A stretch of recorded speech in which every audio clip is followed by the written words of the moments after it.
I'm just messing around in the shop tonight. I'm gonna make a tool that I've wanted for a while. I don't need it very often, but when I do, I think it'll be invaluable. Looked at it online and I figured I got all the tools to make that, so why don't I just make it? And what I'm gonna make is a chain vice grip. A lot of people have seen them, a lot of people own them. I don't have one, so I'm gonna make one with a lot of chain. Pretty basic idea. You just have a vice grip, but instead of having the jaws down there, one side just has a piece of chain, the other side has a piece of chain. The thing is most of the ones I've saw online only have about an 18-inch chain, which puts me about right here, which sounds like a lot, but that doesn't do a very big circle.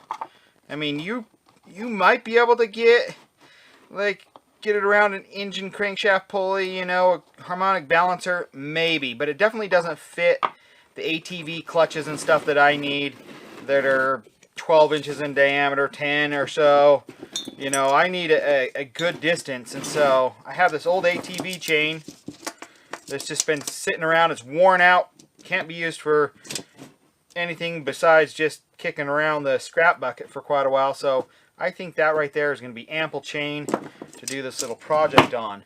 And so one of the first things I got to do is cut the ends off this nice pair of vice grips. This was actually completely rusted up, and I actually brought it back. I mean, it was in a fire, left outside at least for 15 years, just left in the rain, and completely rusted solid. And I de-rusted it, but I have multiples of these, and so how many pairs of vice grips do you really need? Pretty much the chain just needs to come down and weld to the bottom jaw, where the bottom jaw was.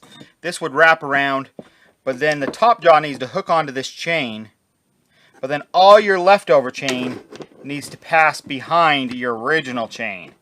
So my idea is to put this, like a metal sleeve about this length, a little bit shorter, that this can pass through, but this can weld to, and this can weld to the other side of the jaw. And then up here we'll just have two tangs that can just lock into any set of two links along the chain. So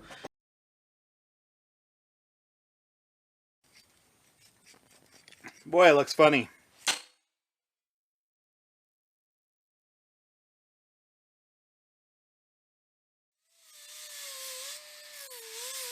So I got the chain relief guide thing all welded on there, the chain bypass, I don't know what you want to call it, welded on there, and it was about 1/8 inch wall, and it was a little too thick to actually allow this to pass. I had thinner tubing, but I just wanted to go as thick as possible, and so I had to take carbide rasp and just kind of where these where the link pins are, I had to grind on just those two sides just a little bit so this passes through cleanly.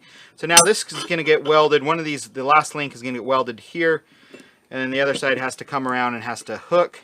And so I need to make essentially just two claws that just hook into two of these links out of this piece of 1/4 inch steel, which should fit in there. Yeah, it does. Perfect. And then just weld it to there. So now I just got to draw that up. So I measured the distance between these two pins, between the centers, by just measuring the tops of each, or you can measure the bottoms of each, and that gives you the dead center.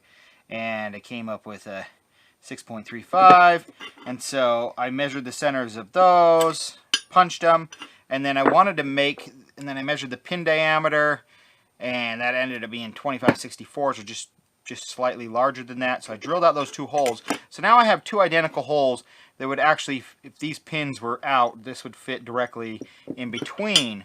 But what I can do now is actually make my claws essentially off of that. So I can make a claw that comes off of each one of these, and this is just the remove space, and just weld that to that, and then those two claws will fit dead on in there, and with this groove in there it'll just lock right down into on top of those. So I just have to make a relief for this to slide on in. So this is what we ended up with. I tried to leave, so I drilled those two holes and came out, and I tried to leave a ridge right here and here, so when the chain comes in it has something to kind of, when you're pulling on it, it doesn't want to slip out even if you kind of go at an angle. So it does, it goes in there nice and actually kind of snaps in there. And then, I mean, it's in there actually maybe even a little too tight, but it'll work its way in after I give it some good tugs. But we're nice and solid. So now this just needs to go essentially right there. So I just need to cut that off. And so the waste chain goes down that little hole, but I need to cut this off and just weld this directly onto there. And we're almost done. So we got this all welded up and we got a little gusset in here just to help strengthen everything up. And then I welded the chain to the bottom. And originally I was going to weld the chain to the front, but it put this, I guess I didn't put this out far enough.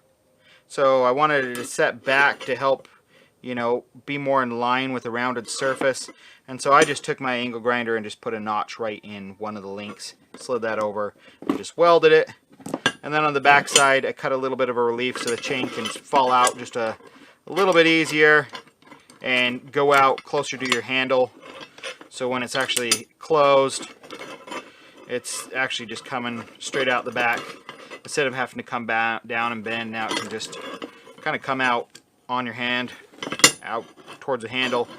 And then that just locks right on. So now let's put it on a huge surface. So here's something I could have used it for in the past, is actually removing these valves on propane tanks. It's impossible to find anything big enough. Usually, I think in the past I've stuck, because I removed them to make stoves and stuff. I have a video on it, but I think I've put bars in here. I put ratchet straps around here and you're trying to hold on to it. But this, I mean, you're on. And this chain grips. It's not moving. So be interesting to really put this through a workout next time I really need it, but I don't see why it would fail me.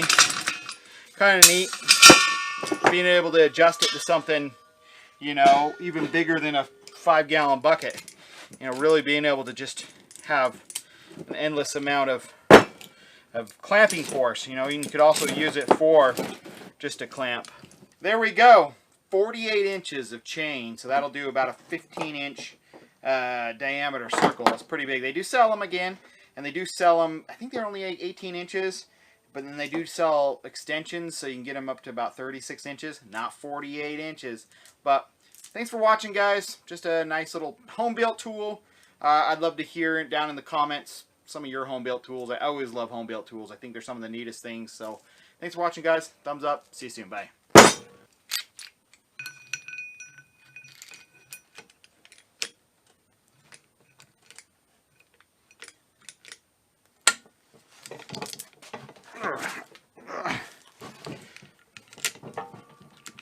It's on there tight.